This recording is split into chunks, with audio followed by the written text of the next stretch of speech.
દેશ એર ઇન્ડિયાના વિમાન ક્રેશની ઘટનાથી ચિંતિત છે।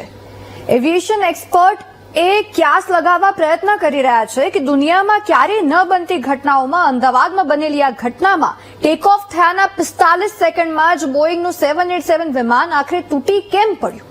એ તમામ કયાસોની વચ્ચે કુદરત પોતાની હાજરીનો જાણે સાક્ષાત પુરાવો આપતી હોય એમ 11A સીટ પર પ્રવાસ કરી રહેલી એક વ્યક્તિ જીવતી બચી જાય છે।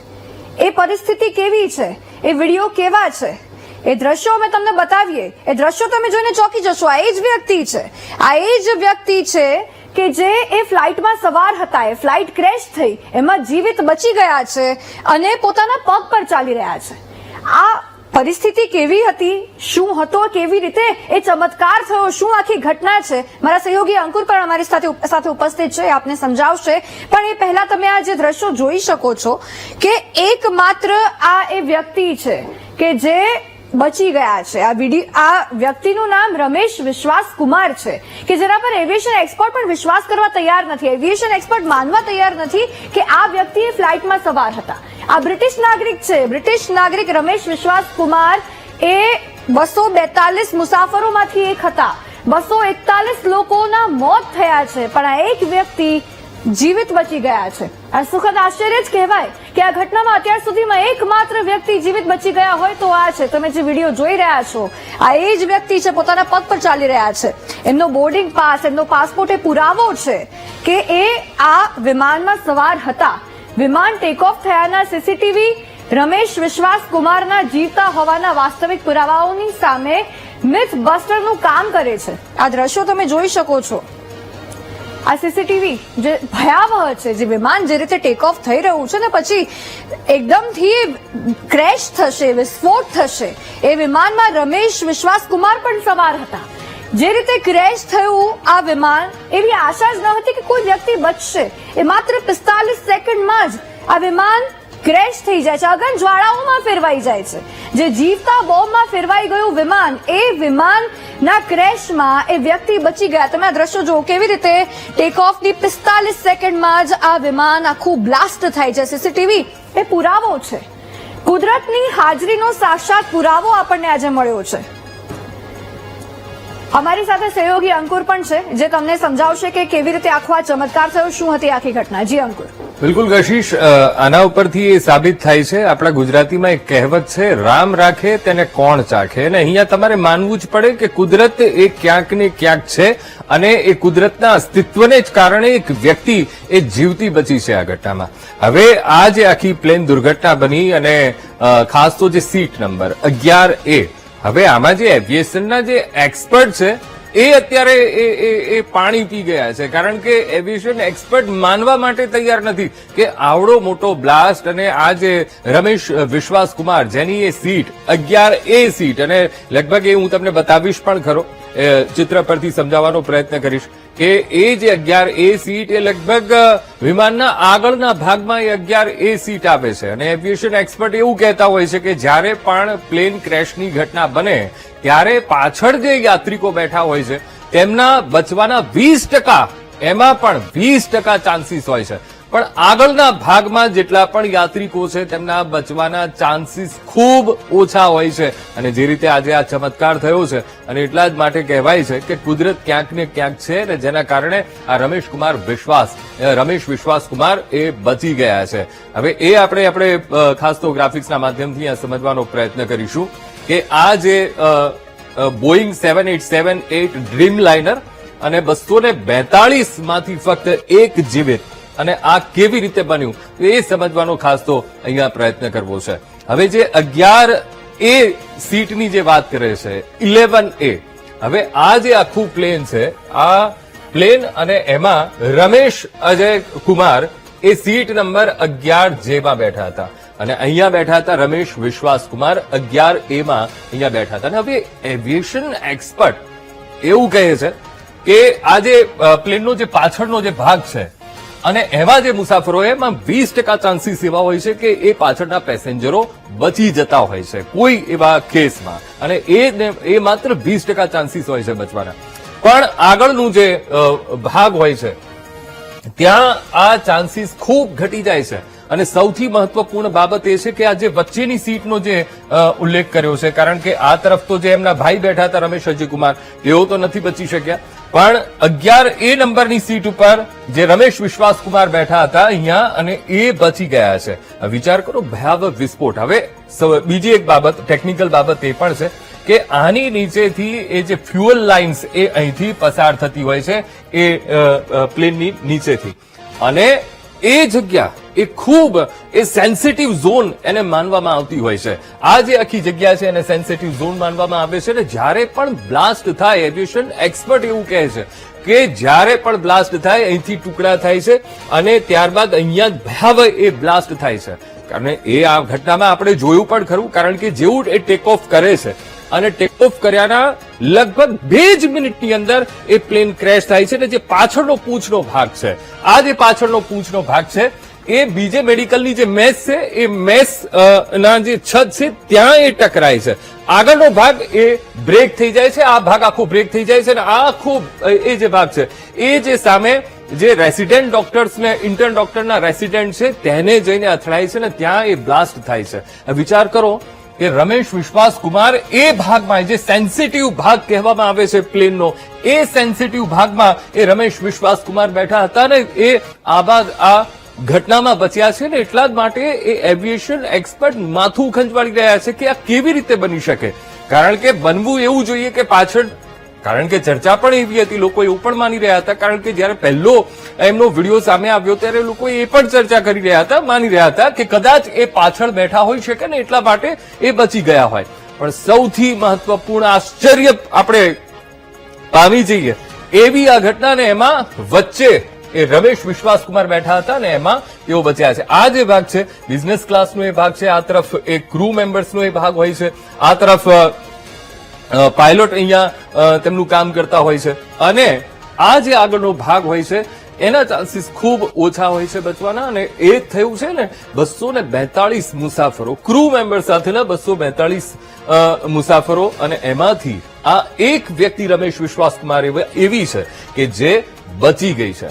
હવે સૌથી મહત્વપૂર્ણ એ બાબત છે, હવે અહીંયા એવિએશન એક્સપર્ટ એક એ પણ ચર્ચા કરી રહ્યા છે કે જ્યારે આ પ્લેન ટેક ઓફ કરે છે અને ત્યારબાદ ક્રેશ થાય છે, એ જે 2 મિનિટનું જે અંતર છે અને જે વિડીયો સામે આવ્યા છે, એ વિડીયોના એ તારણ ઉપરથી એ લોકો તારણ કાઢી રહ્યા છે વિડીયોને જોઈને, કે એમાં કોઈ એવા બ્લાસ્ટની ઘટના એ જોઈ નથી શક્યા. સાથે સાથે ક્યાંય 2 એન્જિનમાં કોઈ તકલીફ થઈ હોય તેવું પણ એમાં દેખાઈ નથી રહ્યું.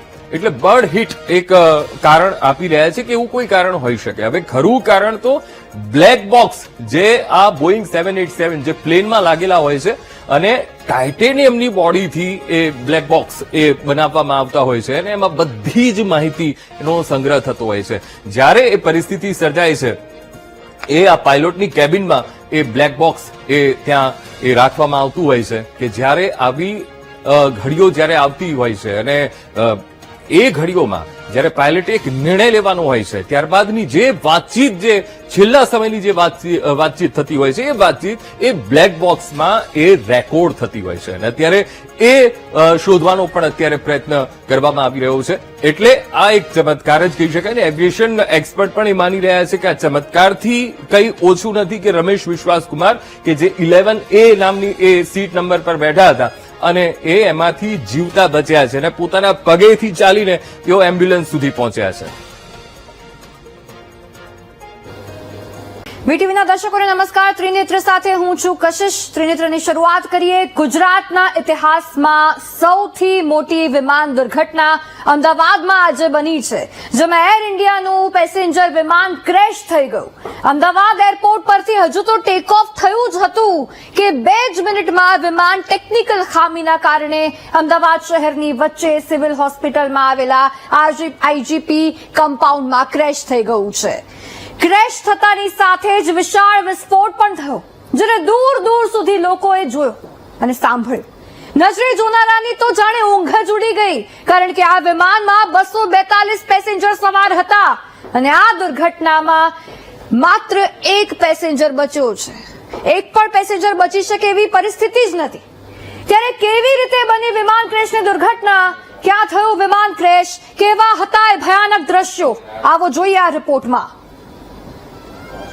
242 પેસેન્જર સાથે વિમાને ઉડાન ભરી. માત્ર 2 જ મિનિટમાં વિમાન ક્રેશ. વિસ્ફોટ થયો, આગ લાગી, માત્ર કાટમાળ બચ્યો. સૌથી પહેલા તો અમદાવાદ એરપોર્ટ પરથી લંડન માટે ઉડાન ભરેલા એર ઇન્ડિયાના આ વિમાનના અંતિમ દ્રશ્યો જુઓ.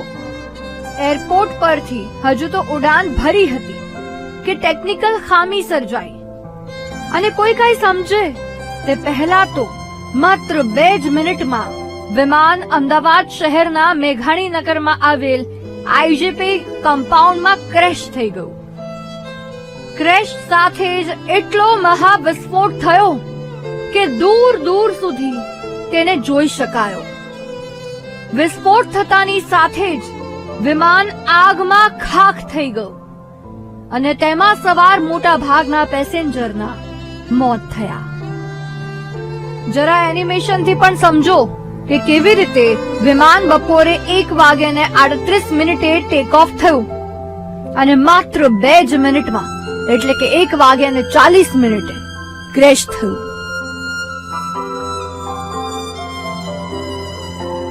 વિમાન મેઘાણીનગરમાં આવેલ આઈજીપી કેમ્પસમાં આવેલી રોયલ મેસના ધાબા પર પટકાયું અને ત્યાંથી સરકીને સીધું જ ડોક્ટરોની રેસિડેન્સીમાં પડ્યું. અહીં પડતાની સાથે જ બ્લાસ્ટ થયો, જેમાં માત્ર બળેલો કાટમાળ બચ્યો છે.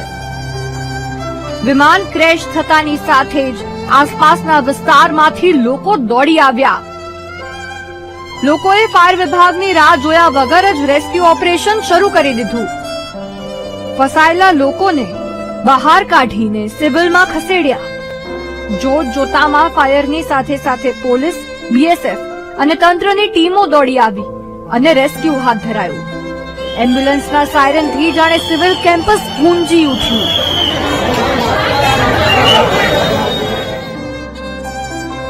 એક તરફ રેસ્ક્યુ ટીમ કાટમાળમાંથી મૃતદેહ બહાર કાઢી રહી હતી તો બીજી તરફ સિવિલમાં સ્ટ્રેચરો જાણે દર્દીઓથી છલકાઈ ગયા.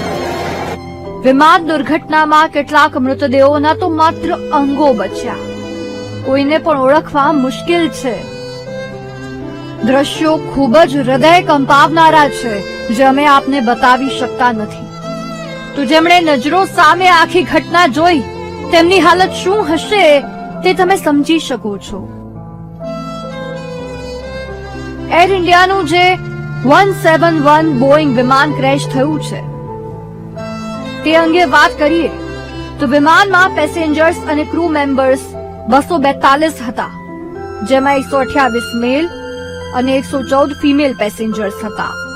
આ વિમાનમાં 169 પેસેન્જર્સ ભારતીય અને 61 પેસેન્જર્સ વિદેશી હોવાનું પણ સામે આવ્યું છે. અને આ પેસેન્જર્સમાં ગુજરાતના પૂર્વ મુખ્યમંત્રી વિજય રૂપાણી પણ હતા. હાલ તો જેટલા પણ લોકો ઘાયલ થયા છે તેઓ સારવાર હેઠળ છે અને જેટલાના પણ મોત થયા છે તેમના પોસ્ટમોર્ટમ અને ડીએનએ ટેસ્ટ કરવામાં આવી રહ્યા છે. ગુજરાત માટે આજનો દિવસ કાળો દિવસ સાબિત થયો. Bureau report, VTV news. શ્રીનગરમાં આગળ વધીએ તો અમદાવાદમાં એર ઇન્ડિયાનું પેસેન્જર વિમાન જે ક્રેશ થયું તેમાં ડોક્ટર ભવન પણ ચપેટમાં આવી ગયું છે. વિમાન ક્રેશ થયા પછી કેવી સ્થિતિ જોવા મળી આવો તે પણ તમને બતાવીએ.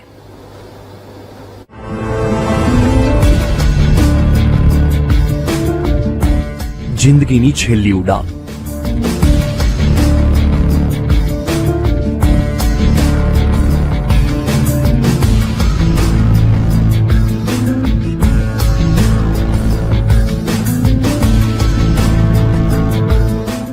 પછી 242 જિંદગી સાથે ક્રેશ થયેલા વિમાનનું આ કાટમાળ છે.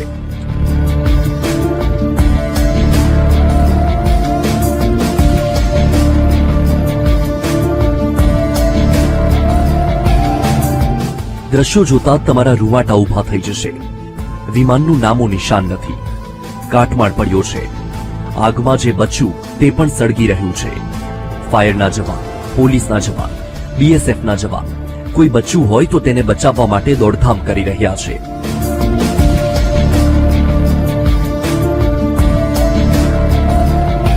પરંતુ દ્રશ્યો જોતા જ ભયાનક છે અને વિસ્ફોટ સાથે લાગેલી આગમાં બધું જ ખાખ થઈ ગયું. અનેક જિંદગી જીવતા જ ભૂંજાઈ ગઈ. આઈજીપી કમ્પાઉન્ડમાં ડોક્ટર હાઉસની બહારના સાધનો સળગીને રાખ થઈ ગયા. જે ડોક્ટર હાઉસ પર વિમાન ક્રેશ થઈ અથડાયું તેના અદ્રશ્યો જુઓ. આખું બિલ્ડિંગ સળગી ગયું છે. આગની છાપ બિલ્ડિંગની દિવાલો પર જોવા મળી રહી છે. ડોક્ટર હાઉસના લીલાછમ વૃક્ષો પણ જીવતા જ ભૂંજાઈ ગયા.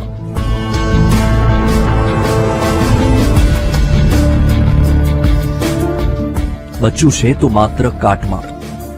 ડોક્ટર હાઉસની હાલત જોતા જ તેમાં રહેલા ડોક્ટરોની કેવી હાલત થઈ હશે તેનો અંદાજ લગાવી શકાય. સિવિલ સત્તાધીશોના મતે અનેક ડોક્ટરો ગંભીર રીતે ઘાયલ થયા છે.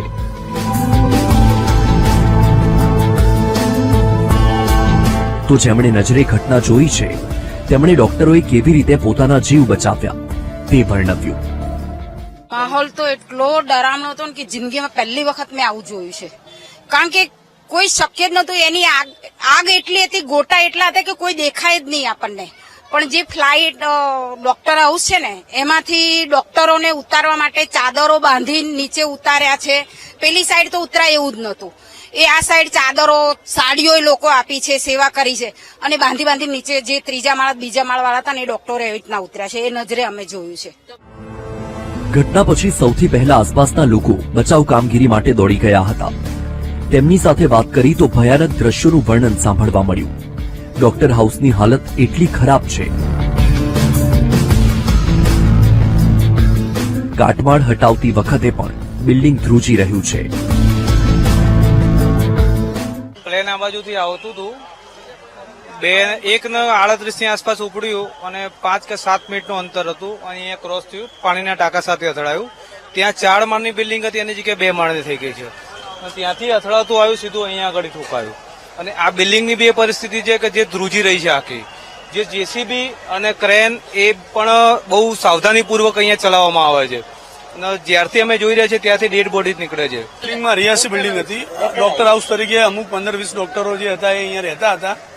જેના લીધે એ લોકોને બી થોડી ઘણી ઈજાઓ થઈ છે. અમુક હજુ તો અંદરથી પાકા સમાચાર આયા નથી, પરંતુ બહુ જ મોટી, બહુ જ દુઃખદ ઘટના છે. અને જેના માટે પોલીસ, ફાયર બ્રિગેડની ટીમો અને જે પણ એનડીઆરએફની ટીમો અથવા આપણું પ્રશાસન યથાશક્તિ જે થઈ શકે છે દરેક લોકો, આજુબાજુના લોકો સારી એવી મહેનત કરી અને બચાવ કામગીરીમાં યુદ્ધના ધોરણે લાગેલા છે. વિમાનનો માત્ર કાટમાળ બચ્યો છે તો માણસના શરીરની હાલત શું થઈ હશે તેનો અંદાજ લગાવી શકાય છે.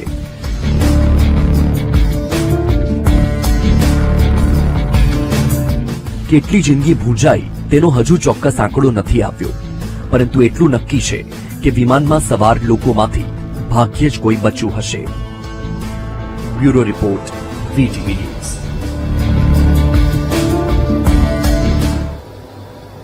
ત્રિનેત્રમાં લઈએ વિરામ બાદ આપને બતાવીએ કે મુસાફરોના પરિવારજનોના હાલ કેવા બેહાલ થઈ ગયા છે. જેમણે જીવનના નવા અધ્યાયના સપના સાથે એર ઇન્ડિયાની એઆઈ 171માં બેસીને ઉડાન ભરી, તેને ક્યાં જાણ હતી કે ફ્લાઇટમાં બેસવાથી તેમના જીવન પર જ પૂર્ણ વિરામ લાગી જશે. જે પરિવારજનો પોતાના સ્વજનને ફરી જલ્દી મળવાની આશાએ એરપોર્ટ પર મૂકવા આવ્યા હતા, તેમને તો સ્વપ્ને ખ્યાલ ન હતો કે ફરી તેઓ તેમને મળી જ નહીં શકે. ટેક ઓફની 2 જ મિનિટમાં જે રીતે એર ઇન્ડિયાની ફ્લાઇટ ક્રેશ થઈ, આ ક્રેશની સાથે જ અનેક પરિવારો પણ ક્રેશ થયા છે. હસતા રમતા પરિવારોમાં એ 2 જ મિનિટના કારણે શોક છવાઈ ગયો છે.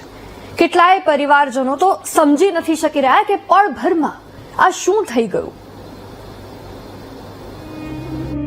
જા બેટા, તારા જીવનના નવા અધ્યાય માટે આશીર્વાદ. તમે લંડનથી જલ્દી આવજો, અમે રાહ જોઈશું. જલ્દી અમારી પાસે આવી જાઓ, અહીંયા તમને ખૂબ ગમશે. મુસાફરીમાં ધ્યાન રાખજો, લેન્ડ થઈને કોલ કરજો. આવા જ શબ્દો કયા હશે ને એ તમામ 242 લોકોના પરિવારજનોએ, જેમને સ્વપ્ને ખ્યાલ નહીં હોય કે તેમના સ્વજન જે એર ઇન્ડિયાની AI-171 ફ્લાઇટમાં બેસી રહ્યા છે, લંડન જઈ રહ્યા છે, તેમને તે ફરી કદી નહીં જોઈ શકે.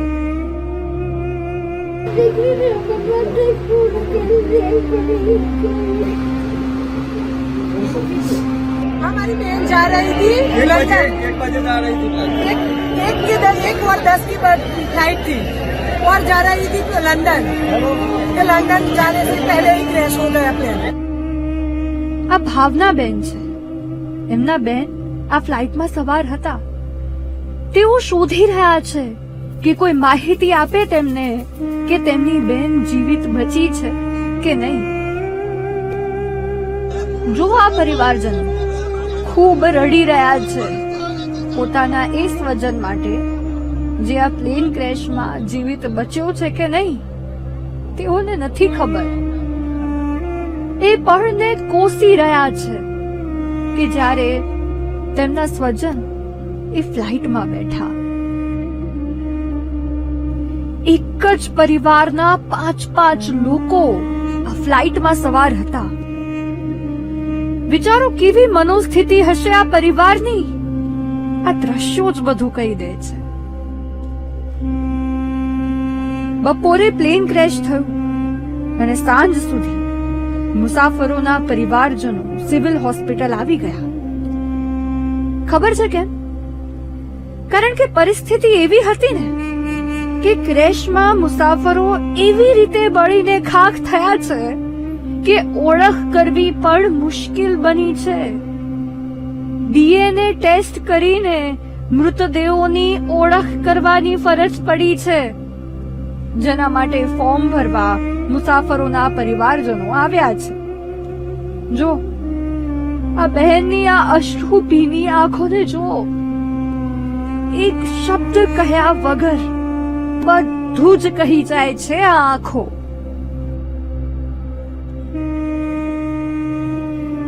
એક મુસાફરના 2 દિવસ પહેલા જ લગ્ન થયા હતા. લગ્ન કરીને તેઓ લંડન ગયા. તેમની પત્ની એ રાહમાં હતી કે થોડાક મહિનામાં તે પણ તેના પતિ સાથે ત્યાં જઈને નવું જીવન શરૂ કરશે. પણ તેને ક્યાં જાણ હતી કે 2 દિવસમાં જ તેનું સુહાગ, તેનું સિંદૂર આ પ્લેન ક્રેશમાં ભૂસાઈ જશે.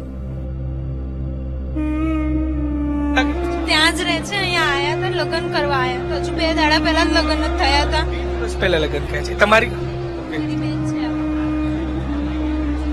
સર અમારી મેન્ટલ કન્ડિશન જરા ફેમિલી વાળી નથી સારી. બિલકુલ ભાવિક કુમાર, મહેશ્વરી ભાવિક. નહીં, અહીંયા જ રહે છે. હવે જવાના હતા, હજુ નહીં ગયા હતા, હવે જવાના હતા. હા, પછી હવે આ જવાના હતા. તારીખની આજની જ ટિકિટ હતી ને. મારા બેન અત્યારે નહીં જવાનું, જો વાર હતી. 6 મહિના 5 મહિના પછી જવાના હતા. આ ભાઈના કાકા વર્ષોથી લંડનમાં રહેતા. વેકેશન માણવા 24 વર્ષે ભારત આવ્યા. પરત ફરવાના સમયે તેઓ પરત ફરી જ ન શક્યા અને પરિવારમાં શોક છવાઈ ગયો. લંડન થી આવેલા. ત્યાં રહે છે કે ફરવા માટે ગયા? ના, એ ત્યાં લંડન જ રહે છે. 24 વર્ષે આજે આવેલા. અઠવાડિયાથી 3 મહિનાથી 1 મહિનાથી રોકાયેલા હતા અહીંયા અને આજે આ પ્લેન ક્રેશમાં દુર્ઘટનામાં જય પટેલ શું કર્યા હતા. ત્યાં એમનો સ્ટોલ હતો પોતાનો, ત્યાં રહેતા હતા વર્ષોથી. વેકેશન માણવા અહીંયા? હા, વેકેશન માણવા આવ્યા હતા ને ઘરનું થોડું કામ હતું એટલે એ ઘર જોવા માટે આવ્યા હતા. આ ખૂબ જ દુઃખદ દુર્ઘટના છે જેનું કોઈ વાત થઈ શકે એવી જ નથી, જેની કોઈ વાત થઈ શકે એવી જ નથી. આજે અમદાવાદમાં એવી વિમાન દુર્ઘટના ઘટી છે જેણે આખા દેશને હચમચાવી નાખ્યો છે. નવા જીવનની શરૂઆતની આશાએ ઉડાન ભરી હતી એ મુસાફરોએ, પણ એ 2 જ મિનિટે એવી પરિસ્થિતિ લાવી દીધી કે તેમના પરિવારજનો હોસ્પિટલમાં વલખા મારી રહ્યા છે. DNA ટેસ્ટ ક્યારે થાય અને ક્યારે પોતાના સ્વજનની ઓળખ થાય એ રાહમાં આંસુડા વહાવી રહ્યા છે. કોઈને સ્વપ્ને ખ્યાલ ન હતો કે તે તેમના વાલાને અંતિમ વાર જોઈ રહ્યા છે. તેઓ તો તેમની ખુશીમાં ખુશ હતા, જીવનભર તેમની રાહ જોવા તૈયાર હતા, એ આશાએ કે તે તેમનું જીવન બનાવવા જઈ રહ્યા છે. પણ આજે પોતાના એ જ સ્વજનને પ્લેન ક્રેશમાં બળીને ખાખ થતા જોવું પડ્યું છે. એ લાગણી કેવી હોય તેને વર્ણવવા શબ્દો નથી. એ 2 મિનિટ એટલી ભયાનક રહી હશે એ મુસાફરો માટે, જે આપણે વિચાર કરીએ તો પણ હૃદય ધ્રુજી ઉઠે. ઈશ્વરને એ જ પ્રાર્થના કરી શકાય કે મૃતકોની આત્માને શાંતિ આપે અને તેમના પરિવારજનોને હિંમત. Bureau report, VTV news. અમદાવાદમાં એર ઇન્ડિયાનું પેસેન્જર વિમાન ક્રેશ થયું અને આખો દેશ સ્તબ્ધ થઈ ગયો. અનેક મુસાફરોએ આ પ્લેન ક્રેશમાં જીવ ગુમાવ્યો. પણ શું આપ જાણો છો કે જે પ્લેન ક્રેશ થયું એર ઇન્ડિયાનું AI-171 તે ઘણું મજબૂત હતું અને તેની વિશેષતાઓ અનેક હતી. બોઈંગ 787 ડ્રીમ લાઇનર 11 વર્ષ જૂનું હતું, પણ તેની ઉડવાની ક્ષમતા ખૂબ લાંબી હતી અને ઘણું પ્રખ્યાત પણ હતું. તો તે પ્લેન ક્રેશ કેમ થયું?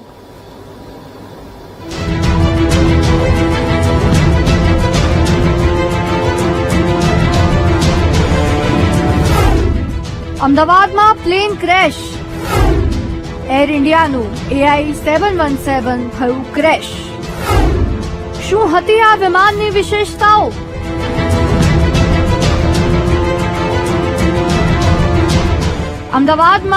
અમદાવાદથી લંડન જતું એર ઇન્ડિયાનું વિમાન AI-717 ક્રેશ થયું, જે દુર્ઘટનાથી આખો દેશ સ્તબ્ધ છે. દુર્ઘટના સ્થળ પરથી આકાશમાં કાળો ધુમાડો નીકળતો જોવા મળ્યો હતો. બચાવ ટીમ ઘટના સ્થળે પહોંચી ગઈ હતી.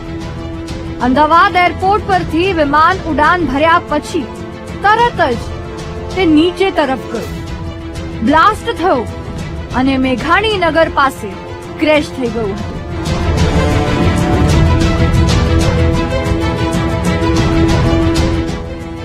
વિમાનમાં ક્રૂ મેમ્બર સહિત 242 લોકો સવાર હતા.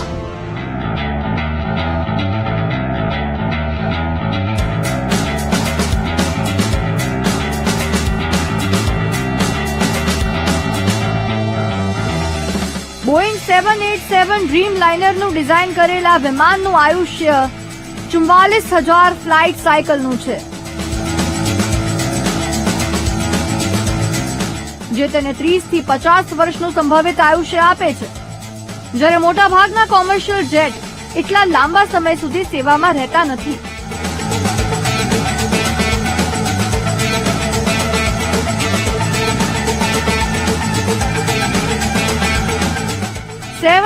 ની મજબૂતાઈ કાફલા અને નિવૃત્તિ આયોજનમાં વધુ સુગમતા પ્રદાન કરે છે.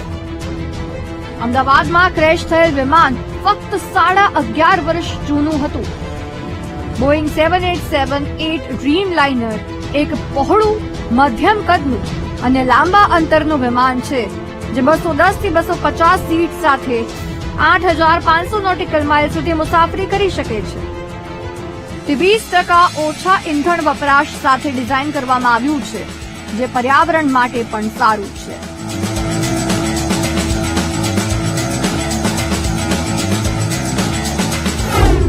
લંબાઈ 56.70 મીટર, પાંખની પહોળાઈ 60 મીટર, ઊંચાઈ 16.90 મીટર.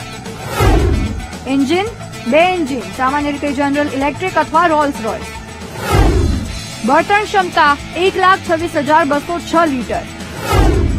મહત્તમ ઝડપ 954 કિલોમીટર પ્રતિ કલાક. મહત્તમ રેન્જ 13,620 કિલોમીટર. 254 મુસાફરો સુધીની બેઠક ક્ષમતા. ઉત્પાદક બોઈંગ USA. અંદાજિત ખર્ચ 2.18 કરોડ રૂપિયા.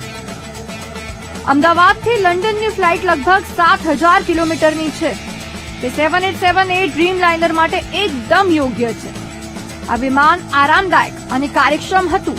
આજે એર ઇન્ડિયા, બ્રિટિશ એરવેઝ અને એતિહાદ જેવી ઘણી એરલાઇન્સ આ રૂટ પર 787 નો ઉપયોગ કરે છે. 787-8 નું એન્જિન, હાઇડ્રોલિક અને ઇલેક્ટ્રિકલ સિસ્ટમ્સ બધા એવી રીતે સજ્જ છે કે જો એક સિસ્ટમ નિષ્ફળ જાય તો બીજી સિસ્ટમ કામ કરવાનું ચાલુ રાખશે. તો સવાલ એ થાય કે એવો તે કેવો ફોલ્ટ આવ્યો હશે કે જેનાથી પ્લેન ક્રેશ થયું.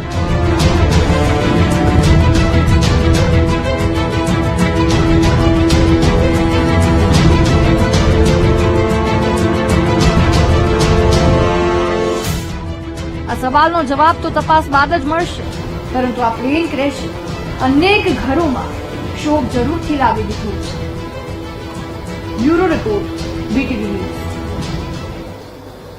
વિમાન ક્રેશ થયું અને પેસેન્જરના મોત થયા, આ વાત સૌ કોઈ જાણતા હોય છે, પરંતુ વિમાન ક્રેશ કેમ થયું, ક્રેશ થવા પાછળ કયા કારણો જવાબદાર હોય છે તે કોઈ નથી જાણતું હોતું. તો આવો તે કારણો પણ આપને જણાવી દઈએ.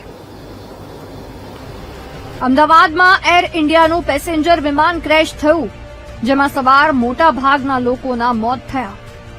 આ વિમાન દુર્ઘટના સમયે પાયલટે મે ડે કોલ પણ આપ્યો હતો, પરંતુ 2 મિનિટમાં જ વિમાન ક્રેશ થઈ ગયું. ત્યારે વિમાન ક્રેશ થવા પાછળના કારણો પર નજર કરીએ તો ટેકનિકલ ખામીના કારણે વિમાન ક્રેશ થઈ શકે છે, જેમાં એન્જિનમાં ખરાબી અથવા અન્ય ખામીના કારણે દુર્ઘટના ઘટે છે. માનવીય ભૂલના કારણે પણ વિમાન ક્રેશ થાય છે, જેમાં પાયલટની અથવા એર ટ્રાફિક કંટ્રોલની ભૂલ હોઈ શકે છે. આ સિવાય હવામાનમાં ઓચિંતા બદલાવના કારણે વિમાન ક્રેશ થઈ શકે છે. વરસાદની સિઝનમાં વિમાન રનવે પર લપસતા દુર્ઘટના ઘટે છે. આ કેટલાક કારણો છે જેના કારણે વિમાન દુર્ઘટના બનતી હોય છે. વિમાન દુર્ઘટના દુઃખદ છે, પરંતુ આંકડા દર્શાવે છે કે હવાઈ મુસાફરી રોડ અને રેલ કરતાં વધુ સુરક્ષિત છે. તેમ છતાં ટેકનોલોજીકલ સુધારા, વધુ સારી તાલીમ અને કડક નિયમોની જરૂર છે. અમદાવાદ પ્લેન ક્રેશ દુર્ઘટનાની તપાસથી નવા સલામતી પગલાં લેવામાં આવી શકે છે. Bureau report, BTV news. જે રીતે આ વિમાન દુર્ઘટના થઈ, આ એક વિમાન દુર્ઘટના છે, પરંતુ શું આપ જાણો છો અગાઉ પણ આવી અનેક એવી વિમાન દુર્ઘટના થઈ છે કે જેણે લોકોને ચોંકાવ્યા છે, લોકોના હૃદય એનાથી ધ્રુજી ઉઠ્યા છે. હવે તમને બતાવવું છે ભૂતકાળમાં થયેલી એ વિમાન દુર્ઘટનાઓની માહિતી.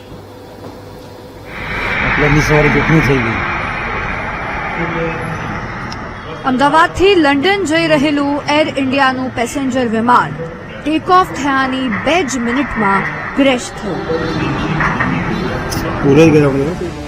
અને તેમાં સવાર મોટા ભાગના યાત્રિકોએ જીવ ગુમાવ્યા.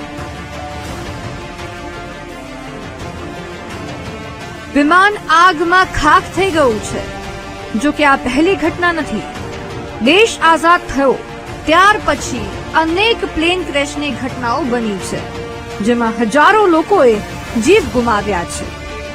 ત્યારે આપને અહીં દેશ આઝાદ થયો ત્યારથી લઈને અત્યાર સુધીમાં બનેલી 13 મોટી પ્લેન દુર્ઘટના અંગે પણ જણાવી દઈએ.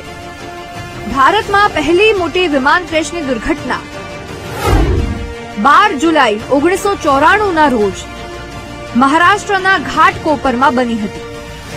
વિમાન હતું KLM લોકહીડ કોન્સ્ટેલેશન, જેમાં 45 લોકો સવાર હતા. તમામ મૃત્યુ પામ્યા હતા. ખરાબ હવામાનમાં ઉતરાણનો પ્રયાસ કરતી વખતે પાયલટની એક ભૂલ અને વિમાન ક્રેશ થઈ ગયું હતું. 14 જૂન 1972ના રોજ દિલ્હીના પાલમ એરપોર્ટ પર જાપાન એરલાઇન્સ ફ્લાઇટ 471 વિમાન ક્રેશ થયું હતું, જેમાં 85 લોકો સવાર હતા. તમામ મૃત્યુ પામ્યા હતા. પ્લેન ક્રેશનું કારણ હતું જાપાનમાં ખોટા ગ્લાઇડ પાથ સિગ્નલ, ભારતમાં લેટ ડાઉન પ્રક્રિયાને અવગણવી. 31 મે 1973ના રોજ દિલ્હીના પાલમ એરપોર્ટ પર ઇન્ડિયન એરલાઇન્સ ફ્લાઇટ 440 ક્રેશ થયું હતું, જેમાં 65 લોકો સવાર હતા. તમામ મૃત્યુ પામ્યા હતા. પાયલટની ભૂલના કારણે આ પ્લેન ક્રેશ થયું હતું. 12 ઓક્ટોબર 1976ના રોજ મુંબઈમાં ઇન્ડિયન એરલાઇન્સ ફ્લાઇટ 171 ક્રેશ થઈ, જેમાં 95 લોકો સવાર હતા. તમામ મૃત્યુ પામ્યા. કારણ હતું એન્જિન ફેલ થવાને કારણે વિમાનમાં આગ લાગી ગઈ. 1 જાન્યુઆરી 1978ના રોજ બોમ્બેના દરિયા કિનારે બાંદ્રામાં એર ઇન્ડિયા ફ્લાઇટ 855 ક્રેશ થઈ, જેમાં 213 લોકો સવાર હતા, તમામ મૃત્યુ પામ્યા. કોકપીટમાં સાધન ફેલ થયા પછી કેપ્ટનને દિશા મૂંઝવણના કારણે ફ્લાઇટ ક્રેશ થઈ. 19 ઓક્ટોબર 1988 ના રોજ અમદાવાદ એરપોર્ટ પર ઇન્ડિયન એરલાઇન્સ ફ્લાઇટ 113 ક્રેશ થઈ, જેમાં 130 લોકો સવાર હતા, તમામ મૃત્યુ પામ્યા. કારણ પાયલટની ભૂલ. 14 ફેબ્રુઆરી 1990 ના રોજ બેંગ્લોર એરપોર્ટ પર ઇન્ડિયન એરલાઇન્સ ફ્લાઇટ 605, જેમાં 92 લોકો સવાર હતા, તમામ મૃત્યુ પામ્યા હતા. પાયલટની ભૂલના કારણે આ ફ્લાઇટ ક્રેશ થઈ હતી. 16 ઓગસ્ટ 1991 ના રોજ મણિપુરના ઇમ્ફાલમાં ઇન્ડિયન એરલાઇન્સ ફ્લાઇટ 275 ક્રેશ થઈ, જેમાં 69 લોકો સવાર હતા, તમામ મૃત્યુ પામ્યા અને પાયલટની ભૂલ થવાના કારણે ફ્લાઇટ ક્રેશ થઈ હતી. 26 એપ્રિલ 1993 ના રોજ મહારાષ્ટ્રના ઔરંગાબાદમાં ઇન્ડિયન એરલાઇન્સ ફ્લાઇટ 491 ક્રેશ થઈ, જેમાં 55 લોકો સવાર હતા, તમામના મોત થયા. ટેક ઓફ દરમિયાન રનવે પર ટ્રક સાથે અથડામણ થઈ, જેના કારણે ફ્લાઇટ ક્રેશ થઈ. 12 નવેમ્બર 1996 ના રોજ હરિયાણાના ચરખી દાદરીમાં સાઉદી અરેબિયા એરલાઇન્સ કઝાકિસ્તાન એરલાઇન્સના 2 વિમાનની ટક્કર થઈ, 349 લોકોના મોત થયા. કઝાકિસ્તાનના પાયલટની ભૂલના કારણે આ ટક્કર થઈ હતી. 17 જુલાઈ 2000 ના રોજ બિહારના પટણામાં એલાયન્સ એર ફ્લાઇટ 7412 ક્રેશ થઈ, જેમાં 60 લોકો સવાર હતા, તમામ મૃત્યુ પામ્યા. પાયલટે કાબુ ગુમાવતા અકસ્માત થયો અને આ દુર્ઘટના ઘટી. 22 મે 2010 ના રોજ કર્ણાટકના મેંગ્લોરમાં એર ઇન્ડિયા એક્સપ્રેસ ફ્લાઇટ કે જેમાં 158 લોકો સવાર હતા, તમામના મૃત્યુ થયા. લેન્ડિંગ દરમિયાન રનવે પરથી વિમાન લપસી ગયું, જેના કારણે ક્રેશ થયું. 7 ઓગસ્ટ 2020 ના રોજ કેરળના કોઝીકોડમાં Air India Express flight crash થઈ, જેમાં 18 લોકો સવાર હતા, તમામના મોત થયા. ભારે વરસાદ વચ્ચે લેન્ડિંગ દરમિયાન રનવે પરથી વિમાન લપસી ગયું અને ક્રેશ થયું. આ એ 13 મોટી વિમાન દુર્ઘટના છે જે ભારતમાં બની છે અને તેમાં લોકોએ પોતાના જીવ ગુમાવ્યા છે. તેવામાં આજે અમદાવાદમાં બનેલી ઘટના સૌથી દુઃખદ ઘટના છે. Bureau report, VTV news. Ahmedabad plane ક્રેશને લઈને સૌથી મહત્વના સમાચાર સામે આવી રહ્યા છે. એર ઇન્ડિયાના પ્લેનની ખામી વિશે પહેલા પણ ફરિયાદ થઈ હતી. એર ઇન્ડિયાની AI-171 ફ્લાઇટની ખામી વિશે પહેલા પણ ફરિયાદ થઈ હતી. 3 મહિના પહેલા પણ ટેકનિકલ ખામીના કારણે ફ્લાઇટ રદ થઈ હતી. 3 મહિના પહેલા આ ફ્લાઇટના મુસાફરો મુશ્કેલીમાં મુકાયા હતા. મુસાફરોએ 3 મહિના પહેલા એર ઇન્ડિયાનું આ વિમાન જૂનું હોવાની ફરિયાદ કરી હતી. માત્ર ટેકનિકલ ખામી હોવાનું કહીને એર ઇન્ડિયાએ આ ફ્લાઇટને રદ કરી હતી. એર ઇન્ડિયાએ બોર્ડિંગ શરૂ કર્યું અને 2 કલાક સુધી પેસેન્જરોને ગોંધી રાખ્યા હતા. દિલ્હીથી આ જ વિમાનમાં આવેલા મુસાફરે પણ વિમાનની હાલત વિશે ફરિયાદ કરી હતી. અને હવે આપણે અંજામ જોઈ રહ્યા છીએ કે કઈ ફરિયાદને ગંભીરતાથી ન લેવામાં આવીને હવે ક્રેશ થઈ ગયું વિમાન.